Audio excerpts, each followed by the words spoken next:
At the heart of England's capital stands the Tower of London, a symbol of power for nearly 1,000 years.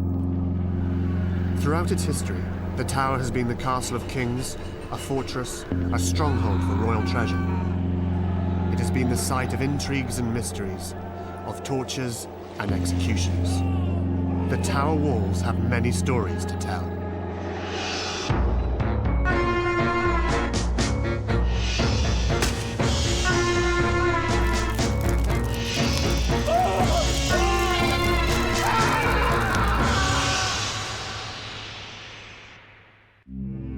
In the 16th century, kings and queens moved out of the tower. The fortress became a grim prison for the most dangerous enemies of the kingdom: rebels, rivals for the crown, and spies. Few left alive. Most were condemned to face the executioner. In the name of the state, barbaric slayings were carried out beneath the shadow of the tower.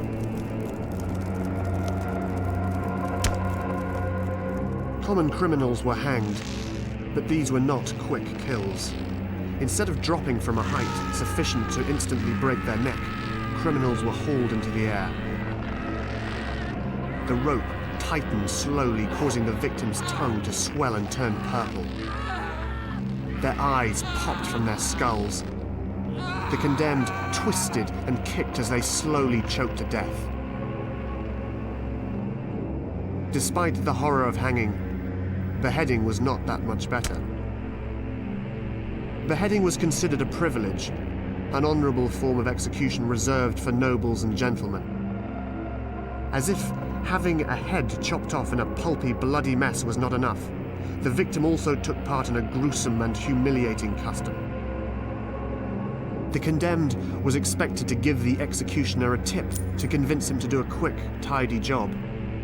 Despite the gratuity, records show that 3, 4, even 5 strokes were not uncommon before the head was finally removed from the body. How long the victim was conscious during the ordeal was not known. The executioner's axe was a heavy, cumbersome weapon. It often produced a blow more like a meat cleaver than a surgical instrument. After the beheading, the executioner held the head up to the roaring crowd.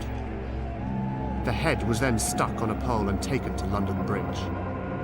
The heads were put up for the public to see as an advertisement to warn royal subjects about the price of treason. The heads were coated in tar so they would last longer. But eventually the birds picked at the flesh and eyes. Meanwhile, the headless bodies were wheeled into the tower grounds and buried without markers. The most grisly of all execution methods was live disemboweling. The barbaric practice was so heinous and gross that Queen Elizabeth finally banned the practice. The last time it was used was in 1586.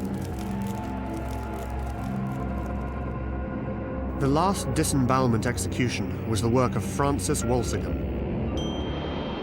the man known as the father of modern spy methods. A master of intrigue, Walsingham was known as the Spymaster. The reign of Elizabeth I was the great age of the spy. It was a time when information was all important and ignorance could mean death. When Queen Elizabeth established the Protestant Church in England, the Vatican ordered any Catholic in Europe to assassinate her. The Queen was in grave danger. It was the Queen's job to protect the kingdom. But who would protect the Queen? Elizabeth's personal safety became Walsingham's lifelong obsession. Walsingham ran his web of intrigue from the tower. He was a brilliant, ruthless politician who studied every spy network in Europe. He put together the world's first counter-espionage agency and planted spies across England as his eyes and ears. Their sole purpose was to uncover plots against Elizabeth. As a cunning spy, Walsingham knew that in the tower's dark corridors, a whisper in the wrong place or to the wrong person could mean a horrible death.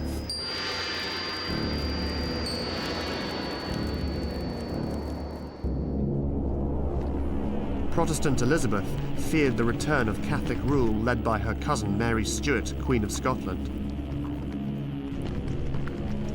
In a time of shifting allegiances, Mary had to flee Scotland to escape repeated attempts to overthrow her. Mary had no way out and begged her cousin Elizabeth for sanctuary.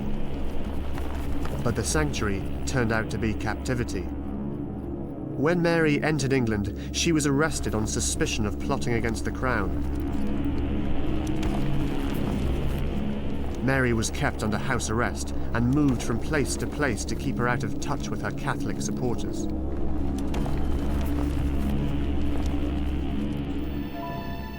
Despite Mary's arrest, Walsingham wasn't satisfied.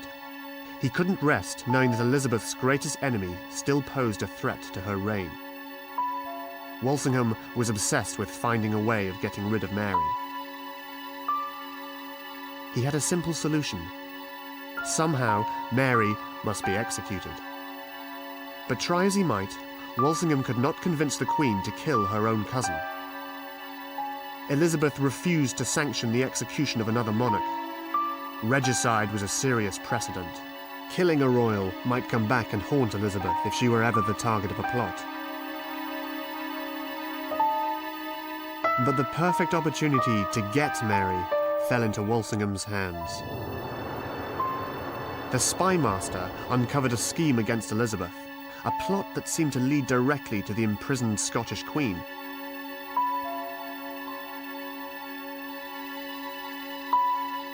According to intercepted letters, the plan had been hatched by a Catholic partisan, Anthony Babington. He was a rich young man who adored Queen Mary. What Babington didn't know would end up killing him. Two of his trusted co-conspirators were actually Walsingham's agents. Nothing Babington did remained secret. Walsingham learned the plotters were smuggling letters back and forth to Mary, but some of the letters were in code. Working day and night, it didn't take long for Walsingham's code breakers to crack the cipher. In his own hand, Babington wrote that he and 10 followers would free Mary from her internment, put her on the throne, and re-establish Catholicism in England. In addition, he planned to murder Queen Elizabeth. But the conspirators wanted Mary's approval before moving ahead. The letters were enough to have Babington and his men executed as traitors. And if Mary agreed to the plot, Walsingham would have enough proof to have her head as well. Walsingham let the intercepted letter continue on to Mary. When Mary read the letter, she had two choices. She could tell her cousin Elizabeth about the scheme, or she could go along with the plot to free her. Mary decided to side with Babington. The decision would cost her her life. As Walsingham waited to read Mary's reply, he closed the net around Babington and his men. When word came the plotters were meeting again, England's Spymaster struck. Soldiers swept in, arresting Babington and his conspirators. Cut off and under guard, Mary was not aware of Babington's arrest. Mary sent her reply just as the men were being hauled into the tower.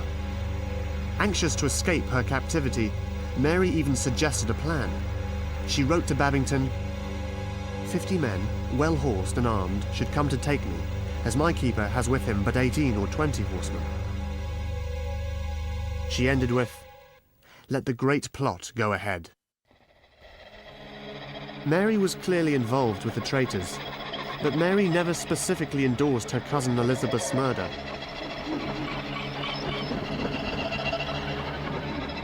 If he was going to convince Elizabeth to execute Mary, Walsingham needed irrefutable proof of her involvement.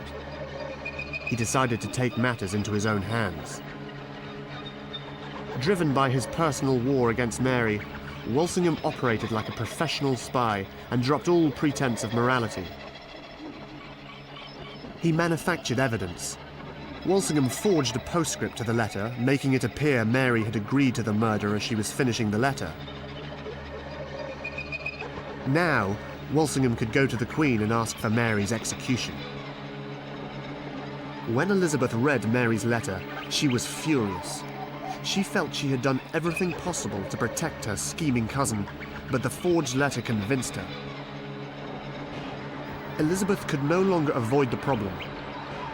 Walsingham would have his way. Mary would die. Meanwhile, Babington and his cohorts were convicted of treason and sentenced to death. In accordance with tradition, the Queen signed an order of execution which also prescribed the manner of execution. For a spy, there was no punishment heinous enough.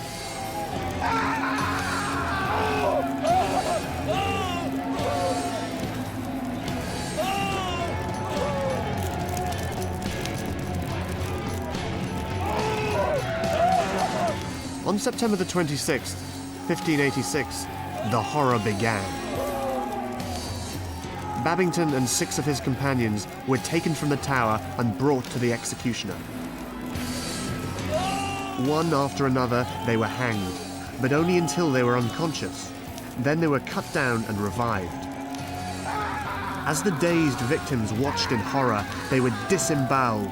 Their intestines were thrown into a fire. The victims were kept alive long enough to watch the whole grisly spectacle.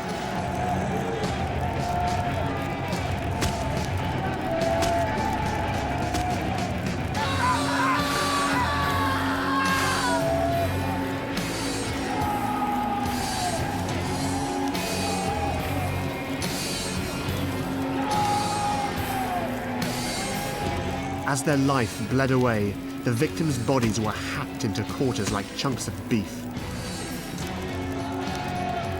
As each execution proceeded, the cruelty reached new heights. The remaining conspirators were forced to watch with horror as their friends were being butchered. They had a graphic preview of what was awaiting them.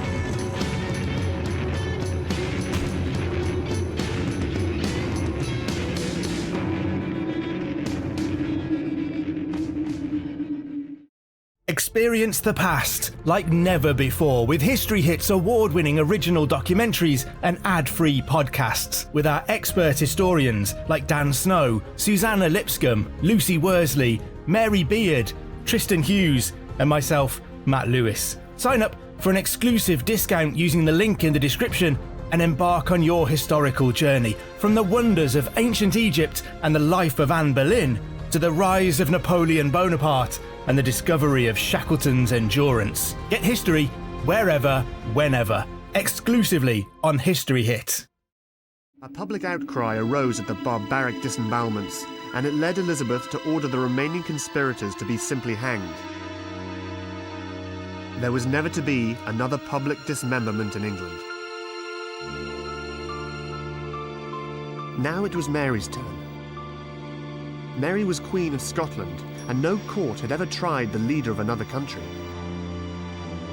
At first, Mary refused to attend the proceedings, insisting no English court had jurisdiction over her. Finally, she admitted her part in the escape plan, but denied any part in the assassination scheme. It was too late. Her cousin, Queen Elizabeth, no longer believed her. On February the 8th, 1587, Mary, Queen of Scots, was executed. The great plot against the crown of England had been foiled.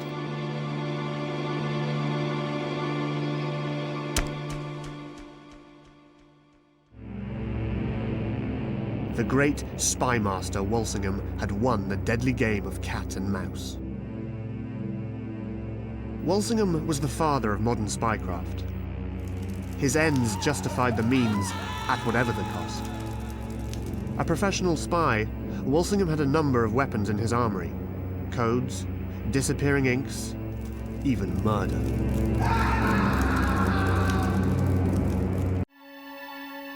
In the 17th century, as today, information was power. The importance of secrecy meant that ingenious means were used to keep messages secret. The first codes were simple numerical ciphers with numbers substituted for letters. Other codes included puncturing the pages of a book with a pin, the pinholes indicating letters that could be strung together to form messages. Disappearing ink was used by spies. Writing with orange or lemon juice, the secret message disappeared as it dried. To read it, the page would be heated over a candle flame, and the message would reappear. This disappearing ink was still being used 300 years later. One of the most ingenious and simple medieval spy codes was made by wrapping a strip of cloth or parchment around a cylinder, often something like a rolling pin or broom handle. The message was then written on the cylinder and unwrapped. Even if intercepted, the message looked like nothing more than a string of random letters. And even if you knew the method, you needed the same cylinder to get the letters back to where they should be. Walsingham was obsessed with codes, but the great Spymaster also recruited the brightest minds in the country to be part of his spy network. Christopher Marlowe, the great poet and playwright, also had a secret life as one of Walsingham's spies. His secret clandestine activities cut short his legacy as a writer, who could have been as famous as one of his friends, William Shakespeare. But Marlowe had unsavory friends and strange habits. On May the 30th, 1593, he went on a drinking spree with 3 other spies, 2 of whom had been implicated in the Babington plot. No one knows what happened that night, but before it was over, the 29-year-old Marlowe had his throat slashed and bled to death. Some say Marlowe knew too much and was assassinated. Others say it was an argument over a lover. Still others claim it was merely an argument over a bar bill. No arrests for his murder were ever made. His death remains one of history's great mysteries. Now his statue stands in Canterbury outside the theatre that bears his name. But Marlowe the spy and great playwright carried the secret of his murder to the grave. After 9 centuries as Britain's most notorious fortress and prison, the Tower now plays a far friendlier role. Today, its only captives are millions of tourists who come to see the magnificent crown jewels and thrill to lurid tales of historical mayhem gleefully related by the Tower warders. But the Beefeaters were shocked one day in 1991. After a tour of the ancient, blood-soaked alleys of the Tower, a middle-aged woman stepped out of the crowd. She approached the guide and asked quietly, "Can you show me the place where they shot my father?" The woman's question revealed the tragic story of her father, the last man to be executed in the Tower. Her father was Joseph Jacobs, a German spy who was supposed to help guide enemy planes over England during World War II. To ensure the skies were clear enough for Nazi planes to find their targets, the German Air Force needed constant updates on the unpredictable English weather. The only way to obtain this information was to have it transmitted out of England by German spies. Spying is dangerous work, and most spies are highly trained professionals. But Joseph Jacobs was a poorly trained amateur, a pawn in the deadly, ruthless game of wartime intelligence. Jacobs was a dentist and had already served in the German military in the First World War. But at the age of 42, he was again drafted into the German army. In a bureaucratic blunder, Jacobs was ordered into the German Secret Service. He was given 3 weeks training in radio communication and meteorology, but he received no special training as an espionage agent. Jacobs was considered expendable. Jacobs was supplied with a radio transmitter hidden in a briefcase, road maps of Great Britain, a set of false identity papers, and a pistol. With these simple tools, the dentist would be airdropped into England to establish a clandestine weather service. In the heart of enemy territory, the amateur spy was to radio regular reports to Nazi headquarters. Slipping into British airspace under the cover of darkness, Jacobs parachuted into Huntington, England, in January. Not only was Jacobs not a spy, but the dentist had little experience as a paratrooper.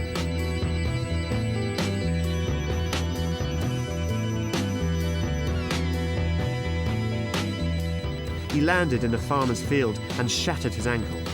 A painful and immobilizing injury, it would prove to be his fateful Achilles heel and his undoing as a novice spy.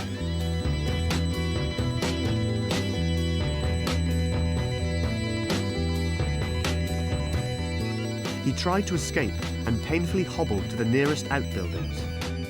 Hungry and tormented by his injury, Jacob surprised the farmer's wife. Terrified, she tried to raise an alarm.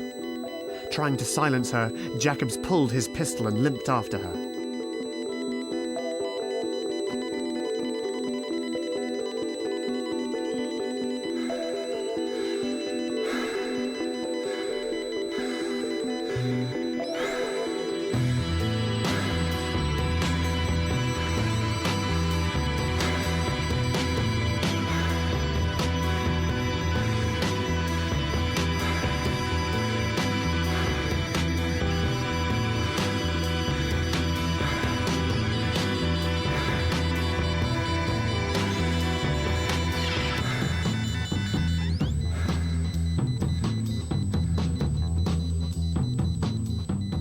Hungry, in terrible pain, exhausted, Jacobs dragged himself back to his landing site.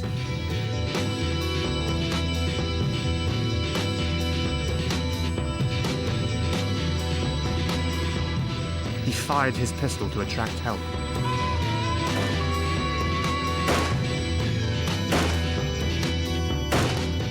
A farmer working nearby heard the shots and discovered the unlikely sight of a parachute spread across the middle of his field.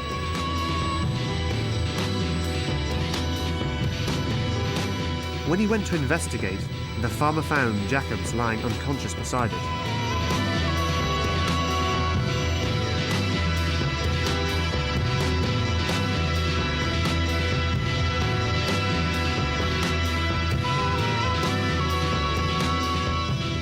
Taken into custody by local police and army reservists, Jacobs denied that he was working for the Germans.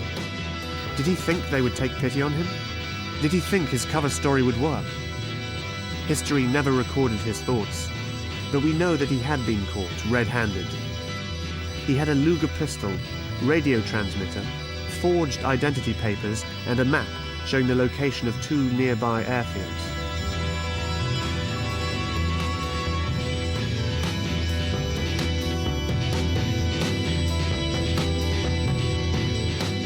By now, Jacobs' injury was so bad that the reservists had to put him on a stretcher before driving Jacobs to London to await his fate.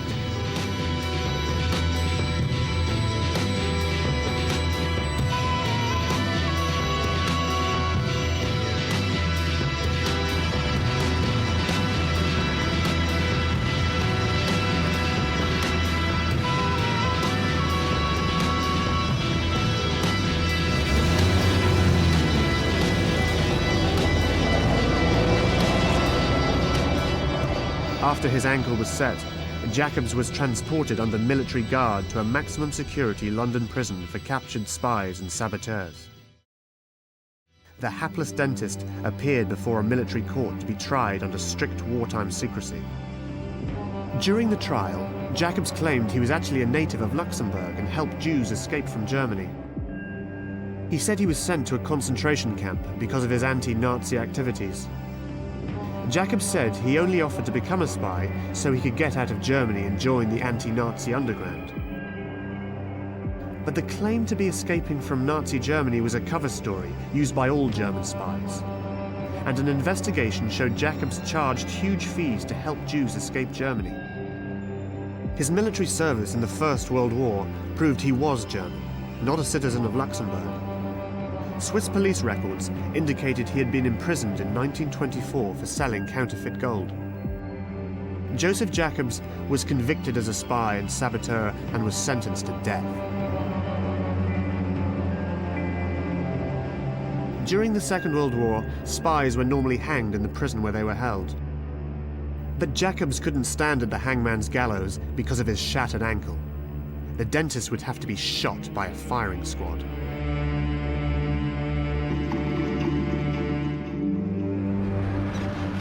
The agony of the incompetent spy was further prolonged when the arrangements for his execution had to be changed. Jacobs' prison did not have a military firing squad. The crippled prisoner had to be transported to the Tower of London, where soldiers on active duty could do the job. So the condemned German spy was moved to the ancient cells of the fortress to meet his fateful appointment with history. At 7 o'clock in the morning, on August the 15th, 1941, a truck carrying the crippled dentist spy wound through the tower's maze of alleyways. The truck stopped at an indoor rifle range on the outskirts of the tower's properties. As Jacobs was carried out, a guard pinned a small black target over his heart.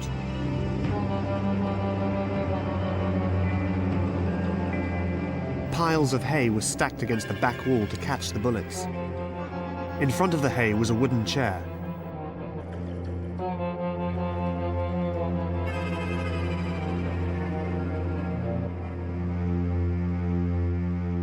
Jacobs was tied to the chair. An officer removed Jacobs' glasses and covered his head with a black hood. The firing squad, 6 members of the Scots Guards, filed quietly across the entrance of the rifle range. Each soldier carried a Springfield rifle. In the tradition of firing squads, one rifle was loaded with a blank cartridge. This gave comfort to each rifleman on the squad that there was a chance he had not fired a fatal shot.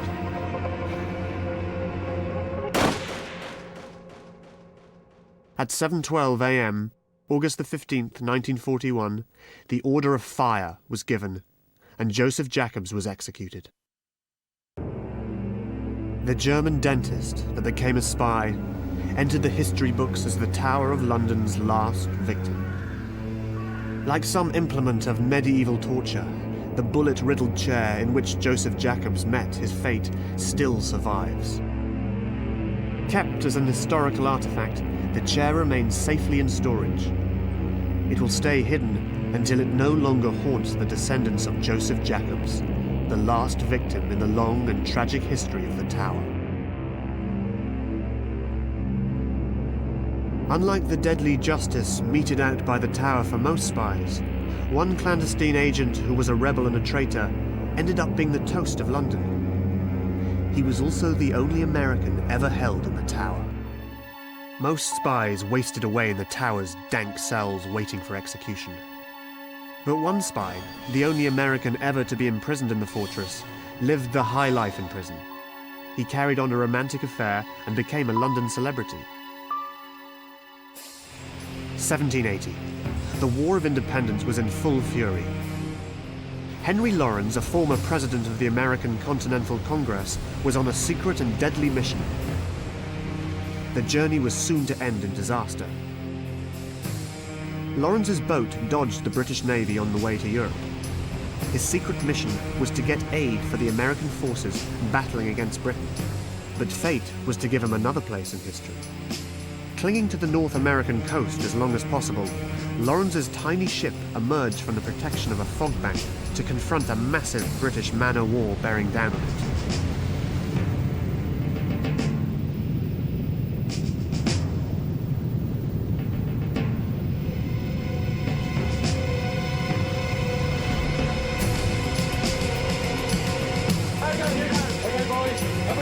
British forces clambered aboard the ship.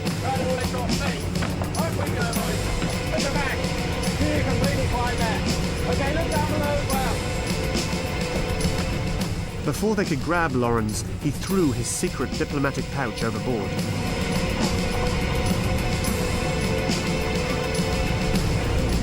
But a sharp-eyed English sailor spotted the oilskin pouch floating on the water.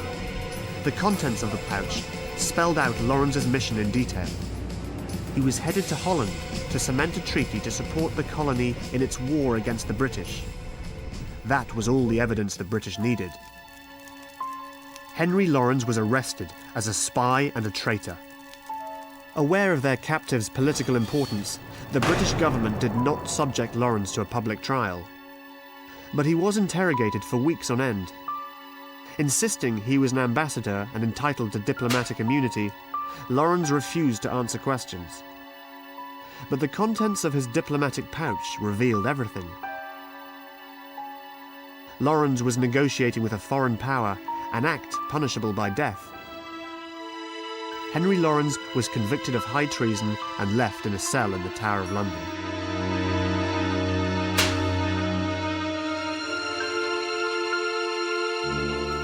As added humiliation, Lawrence had to pay rent for his cell and find his own food, drink, bedding, coal and candles.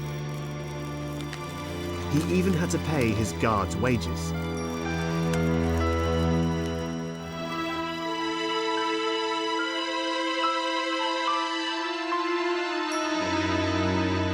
The cause of American independence attracted the admiring attention of many rebellious young Londoners. Elizabeth Vernon, the teenage daughter of the Tower jailer, was excited to befriend the middle-aged American rebel, Henry Lawrence. The meeting would change Lawrence's life.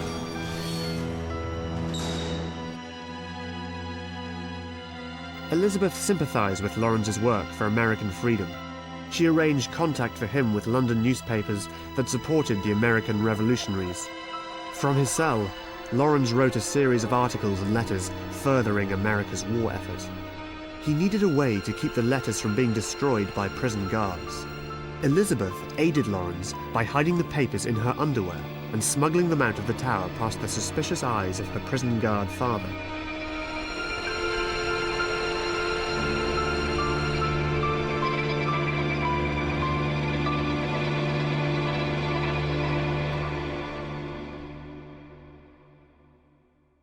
Swept up in the thrill of clandestine meetings and hushed conversations, the teenaged Elizabeth and the middle-aged revolutionary became involved in a passionate romance.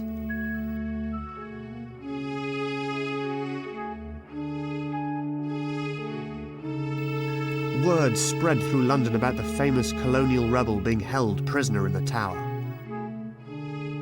American independence was a trendy cause among the London glitterati. The eccentric Lawrence became a celebrity and the toast of the town. A parade of London's fashionable society flocked to the Tower to visit Lawrence. They brought him wine, brandy, and news about the war in America. Probably his most unusual visitor was the notorious Selina, Countess of Huntingdon, and her flamboyant lover, the Lady Anne Erskine. 15 months after Henry Lawrence first entered the dark confines of the Tower, the British surrendered to George Washington. America had won the war, and a new nation was born. Henry Lawrence was released on parole. As he prepared to return to the newly independent United States, Lawrence received an urgent letter from Benjamin Franklin. He was ordered to join Franklin in Paris to negotiate the peace treaty between America and England. From being a traitor, imprisoned in the Tower of London, Lawrence was now dictating the terms of victory to the defeated country that had just recently jailed him. The peace treaty was signed, but fate intervened again to keep Lawrence in Britain. He was appointed the first American ambassador to London. The former secret agent and traitor was now welcomed at the royal court. Jokingly known as Tower Lawrence, the new ambassador spent 18 months in London. He frequently visited his former prison of the Tower to see his love Elizabeth. When Lawrence returned to America in 1786, he left his beloved Elizabeth behind and rejoined his wife and children.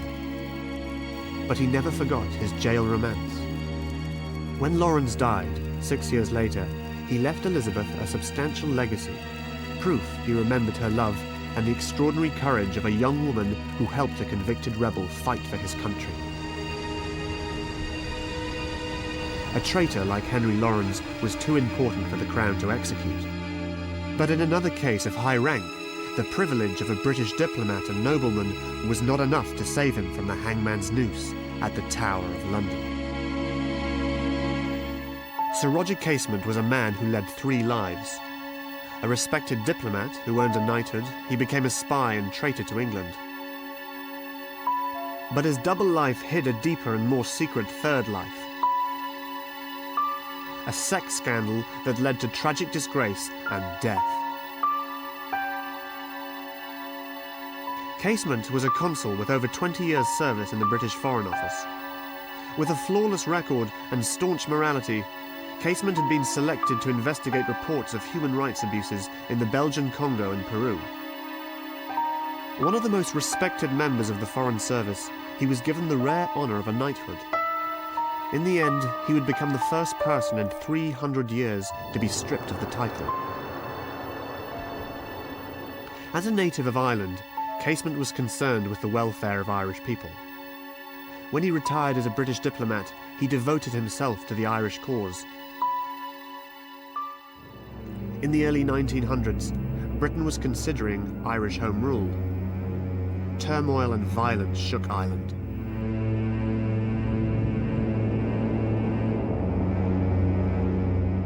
Distracted by the eruption of World War I in 1914, Britain delayed settling the Irish problem. But in Ireland, the struggle continued.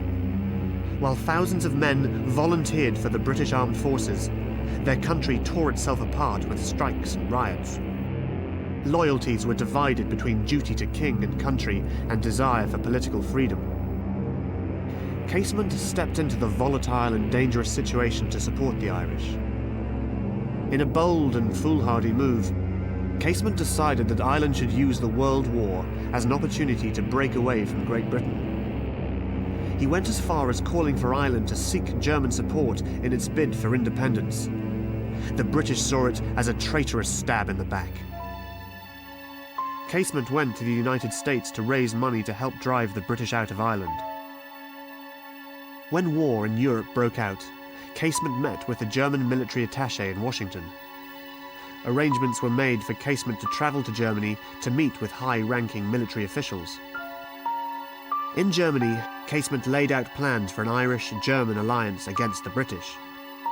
He asked for 200,000 rifles for the rebel army and an invasion force of 50,000 German troops to back the revolution. The Germans were happy to foment an Irish revolution in Britain's backyard, hoping to weaken them and draw British forces away from the battlefields of France. The Germans allowed Casement to visit prisoner of war camps and recruit a fighting unit from the thousands of Irish prisoners. But Casement's scheme found no support.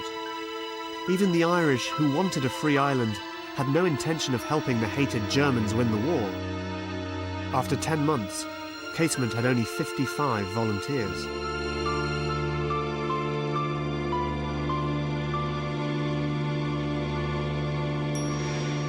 The Germans finally agreed to supply the Irish rebels with 20,000 obsolete rifles and 1 million rounds of ammunition. The plans were made. A freighter would carry the arms to Ireland by steamer. Casement would be taken by submarine to meet it. Revolutionaries in Ireland would start the uprising against British rule with a surprise attack on Easter Sunday. Roger Casement knew his revolution was doomed. The Irish could never hope to win independence without outside help. He had to get word to his comrades to stop the uprising planned for Easter Sunday, now less than 2 weeks away. Casement was desperate to stop the bloodbath that would surely happen. Time was running out. Good Friday, 1916, a German U-boat deposited the spy Roger Casement off the Irish coast. He had 2 days to stop the planned Irish uprising that he knew would end in disaster. And he was also waiting for a shipment of arms to the Irish rebels. But a fateful turn of events would tragically unravel Casement's grand plan for Irish independence. Unknown to Casement, the freighter carrying the arms had been intercepted. British intelligence was aware of the entire plot. 6 hours later, local police found Sir Roger Casement huddled against the cold April drizzle. Because of the war and political unrest, he was subjected to a routine search. Casement turned out to be a sloppy spy. He was carrying a ticket stub for a German train, the name of the ship delivering the weapons, and a cargo manifest for 20,000 rifles. He was arrested and charged with treason.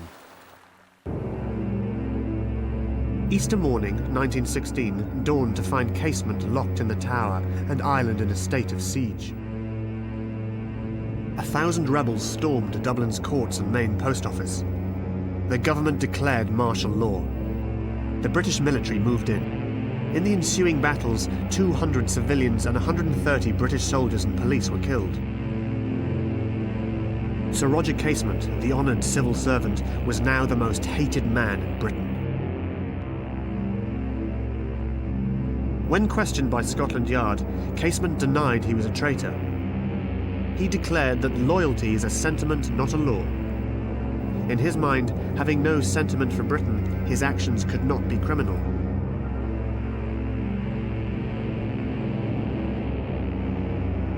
What came next was a twist that stunned everyone. Sir Roger Casement's other hidden life was uncovered. It was the shocking secret of his sex habit.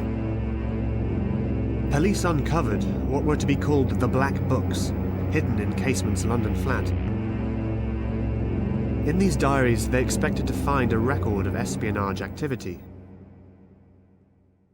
But instead, they were astonished to find graphic accounts of a secret life filled with hired boys and an insatiable appetite for casual sex with men, particularly black men.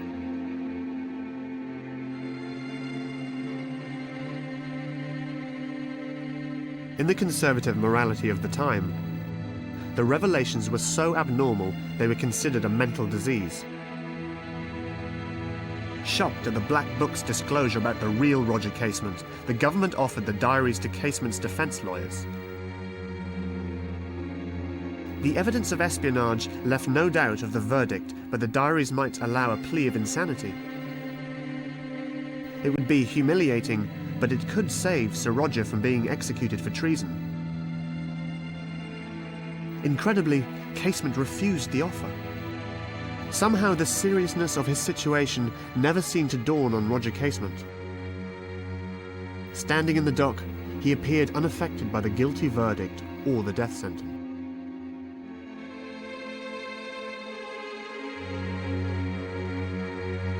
Roger Casement, you will be taken to a place of execution where you will be hanged by the neck until dead. May God have mercy on your soul. The condemned man steadfastly insisted that the British government would not dare hang him. He was wrong. The day after his conviction, Roger Casement was stripped of his knighthood, the first such instance in nearly 300 years. Unaware of Casement's sex life, the public which admired his human rights record rose in opposition to his execution. The British government feared the backlash of support would make him a martyr to the Irish cause if he was hanged. To diffuse Casement's support, the government leaked word of the secret diaries. No one would help Casement if they knew about his sex life. Excerpts from the Black Books were circulated among Casement's supporters. Select newspaper editors were also let in on the dirty little secret. The Prime Minister, the American ambassador, the Archbishop of Canterbury, and even the head of the Irish rebels were given copies of the diaries.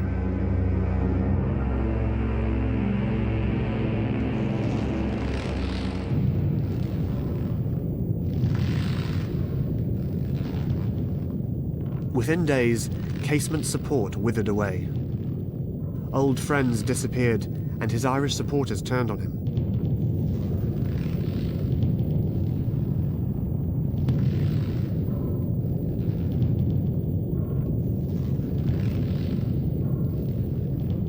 On August the 3rd, 1916, the most famous conspirator of the disastrous Irish Easter Uprising walked to the gallows.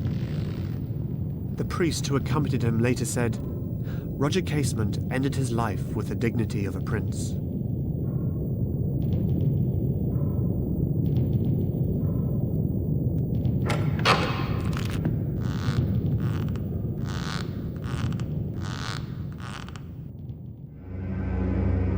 Again, the fortress walls stood as witness to centuries of cruelty and torture, deadly intrigue and conspiracy. The stones have stood for 1,000 years, but if you listen carefully, you can hear the echoes of stories of heroes and villains, of men's folly and human wisdom. Tales from the Tower of London.